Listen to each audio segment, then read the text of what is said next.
The latest moon mission news is that NASA is eyeing the construction of a first ever telescope on the moon's far side, the dark side of the moon. Now, we know that these are images coming up of the far side of the moon. Some show very strange artifacts, things that look like this thing here. It looks like structures. And there are those who believe that it could have been some kind of a building on the moon that has been long since been destroyed. We even found that we have various images such as pyramids on the surface of the moon. Now we know the far side does not have as many craters as the near side. We always see the near side of the moon.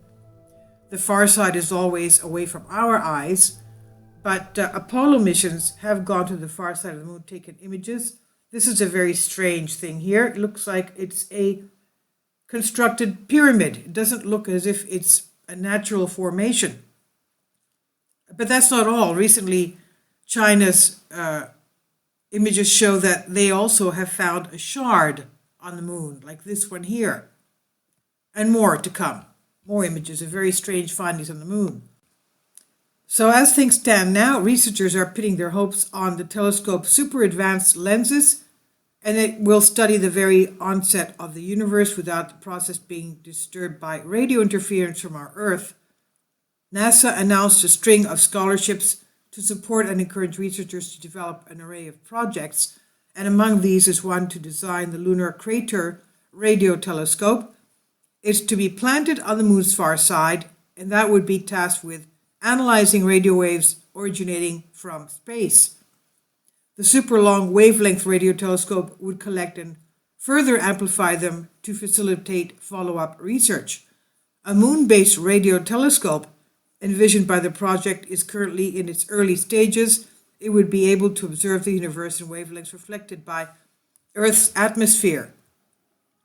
Earth's ionosphere is known to absorb radio waves more than 10 meters long, and wavelengths that NASA believes may uncover important cosmological or extrasolar planetary signatures. Kindly support my Patreon account since YouTube has again demonetized my YouTube channel. The daily posts are 5 videos daily, and they are totally different from what I have on my YouTube channel. Thank you so much for your support and that you find all my content so interesting. You'll find the Patreon account details in the description box below. Saptarshi Bandyopadhyay, a NASA engineer leading this effort on the project, says, "This is the stage when the first stars were being formed in the universe, or even before that, when the first matter was formed, but the stars had not been formed yet," he said. The project, which is not NASA's officially pronounced mission yet, has seen the research team awarded $500,000 for it to continue efforts to work on this idea, whereby the lunar telescope would be able to map signals without radio interference from our Earth. It's expected to work similarly to the Arecibo telescope, which recently broke down in Puerto Rico in December and has since been shut down. The Breakthrough Telescope made key astronomical discoveries over the past few decades, including search for pulsars and assessment of near-Earth objects like asteroids and comets, of course. It held the title of the biggest device for astronomical observations until 2016, when China erected the 500-meter Aperture Spherical Radio Telescope, FAST for short. This is on Sputnik News by Lila Dergacheva. Please leave your comments, and thank you for your support.